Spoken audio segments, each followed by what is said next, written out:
Hey everybody, welcome to the Exploring Revelation podcast. I really appreciate those who have been joining us. We've been getting new listeners every week. It's been fun to see the podcast grow little by little. I know that some were really wanting us to get to the text itself, and it seems like there's a never-ending number of things that we could mention before we dive into the text. I think we've given, though, a pretty good preface in the last several episodes. Certainly, if I say something that you don't understand, chances are at least we've introduced that in a previous episode. So here we are in the first chapter of Revelation today. We're going to look at we're going to start looking at the first three verses in this episode. The first three verses here are interesting, and then they speak of John, the author, in the third person, which is different from the rest of the book. Actually, we see something similar at the very end of the Gospel of John in chapter 21, verse 24. In any case, some have suggested that the first verses in Revelation were written by the custodians of the book, and possibly they added these verses when the book was published as a brief prologue and endorsement of the book. I would agree with others like Mounce, who would say that the opening section of this book was probably added a little later, but it was probably added by John himself after completing the book. That seems to make the most sense. In any case, just in case you don't have a copy of these verses in front of you, let me just read them for you so you kind of can tell what we're talking about. Now, the revelation of Jesus Christ, which God gave him to show to his servants the things that must soon take place. He made it known by sending his angel to his servant John, who bore witness to the word of God and to the testimony of Jesus Christ, even to all that he saw. Blessed is the one who reads aloud the words of this prophecy, and blessed are those who hear and keep what is written in it, for the time is near. Now, we're just going to take and walk through these verses, and we'll get as far as we get, as far as time allows us today. And having said that, I'm sure that we're not going to deal with every single little thing here. So if you have questions, if this brings up other points or other thoughts, or even things that you might think is a little bit of a tangent, I would encourage you to ask those things. You can go on to exploringrevelation.com, send me an email, or you can just send an email straight to coltr@gmail.com. That's COALTR@gmail.com. So right away in this verse, we read that this is the revelation of Jesus Christ. It is important to understand a couple of things right off the bat. One is that the revelation, it's revelation, not revelations. Hear that. It's not plural. It's singular. You hear people often referring to this book as the book of Revelations. Well, that's wrong. What we have here is one revelation. Now, the word revelation in Greek is the word apocalypsis, or apocalypse. And the word is made up of two other words. One means to hide or conceal, and the other means from. So the idea is moving from what is concealed to what is uncovered, to what is disclosed, or to what is revealed. Now, we've said this already, but at this point, I want to say it again.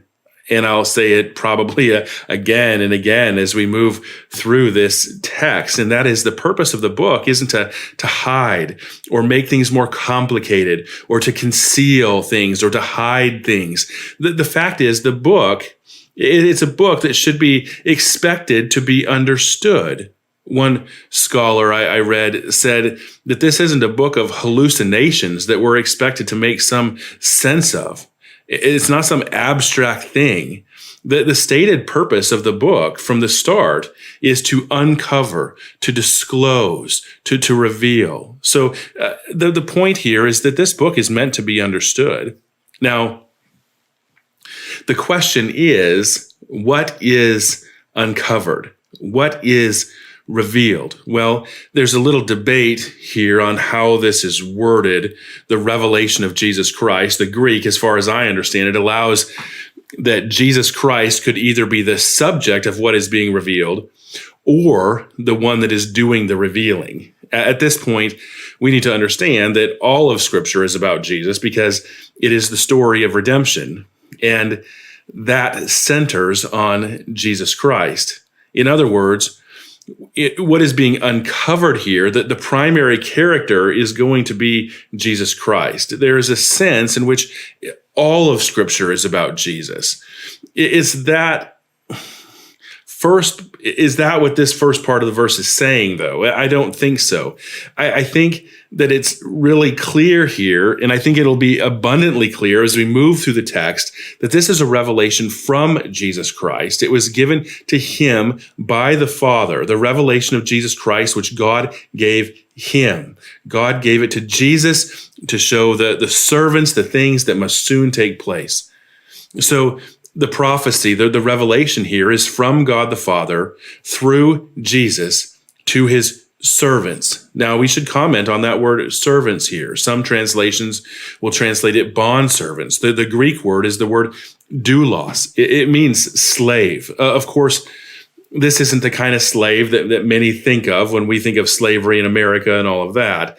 The fact is, slavery in much of human history was a necessary reality for many. And this includes the time in which the Bible was written.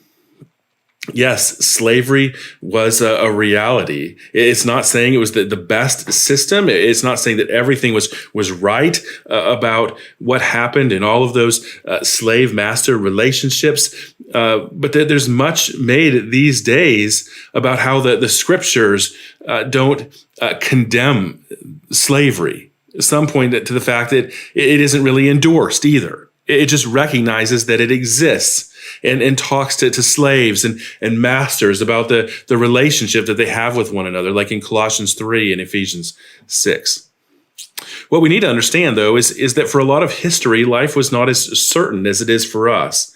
And this is for many reasons, but it was very possible that a young married couple or a young family would be forced to flee their home for one reason or another: war, famine, food, a number of things. And in those instances, they couldn't take anything with them.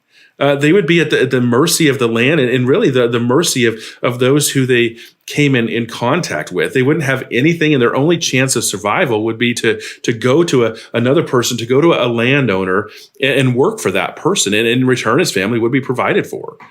Sometimes slavery was voluntary. Sometimes it was involuntary, right? In the hypothetical situation that we just mentioned, which of the two was it? Was it voluntary or involuntary? I mean, it was voluntary in the sense that the guy would go to somebody and say, hey, I need to survive. It was involuntary that the person really had no choice. So in that instance, there would be an agreed upon amount of time that the person would work for the landowner. So say 15 years. And after that time, the man and his family were free. They were not under any obligation to stay and work anymore. They could go and find something elsewhere. They could work for a better landowner. They could get a job. They could start a business. But from that time, the person from time to time, the person had come to really appreciate and respect their master, and they would willingly, under no obligation, stay and continue their service to him. And I think that's the idea of the word doulos here. Notice in the text that the revelation of Jesus Christ, which God gave him, that is Jesus, to show his, right, or Christ's servants. This is something in the text that shouldn't be missed, that these who the letter is written to are slaves of Christ, but not just any slaves. They're doulos. They're slaves who are willingly, out of great love and admiration, willing to serve Jesus. I used to wear a T-shirt from time to time that just said doulos in Greek on the front. And from time to time, somebody would ask me what it said, and I would get into conversations with them. On the very back by the collar, in a very small place in quotation marks, it would say it said slave, and nobody would see that. But I was going into a store one time, and there was a guy walking toward me, and he was giving me the strange looks, which I realized I was wearing a shirt with a Greek word on it, and I was wondering what was going on in the guy's mind as he was coming toward me. And as he was getting closer, he almost had this angry look on his face. And he said, "Why in the world would you wear a shirt that says slave on it?" So he could read Greek. Why would anybody be proud of that designation, he said. And I remember for the next several minutes, I shared with this man about how we're all slaves to sin and deserving of the wrath of an all-holy God. But Jesus came and lived a perfect life and excelled in every way that we have fallen short. I explained how I place my faith and trust in Jesus Christ, and how he purchased me from the slave market of sin with his blood, and how he redeemed me and bought me back. Now, let me ask you this. How do you see yourself as a Christian? Do you see yourself as a slave? I mean, are you doulos? Do you see yourself as that slave of sin who has been set free, who has willingly put himself under the submission of another, under the lordship of Jesus Christ? Because that's really how we ought to think of ourselves, is the same way in which John is saying that this is who this letter to. These are slaves of Jesus Christ. They're people who are willingly submitting to service to him. He is their Lord. I think there's something else here that we shouldn't miss, and that is that John, when he referred to his servants here, his slaves, he's speaking of this audience who this revelation was given to. God the Father gave it to Jesus, who gave it to Jesus' servants, right? So the question is who are these servants? It's a reference to all followers of Jesus Christ throughout time. Is that what we should make of this? I would say the answer to that question is yes and no. It's all believers throughout time. There's a sense in which every letter in the New Testament is written to you and I. Even though the book of Galatians, for instance, was specifically written to the churches in Galatia, specifically here, and I think we see this in verse 4, that the specific audience of the book of Revelation is to the 7 churches that are in Asia. My point here is simple, and that is this book, like the other books of the Bible and the New Testament, were written to a contemporary audience, and the question is what message did it have to the contemporary audience in which it was written? I think that's a really good question. I think it's really important as we go through the book of Revelation, because when we start understanding what impact it had on the message to the people in which it was written, that primary first audience, then we'll start understanding how it would apply to us today. Well, I think we're going to have to pick up here next time on this point, but I will say a couple things here before we're done. Notice in the text what the message was to the servants. It is that these things must soon take place. The word must here is interesting. It implies inevitability. That which will inevitably soon take place. So the future is determined by divine decree. That's here. The purpose of the revelation, the uncovering of that which must take place is in the sovereign hands to God. It is to reveal the things that must soon take place. That word must is important. So the understanding of this phrase depends on the interpretive framework that one has, right? This must soon take place.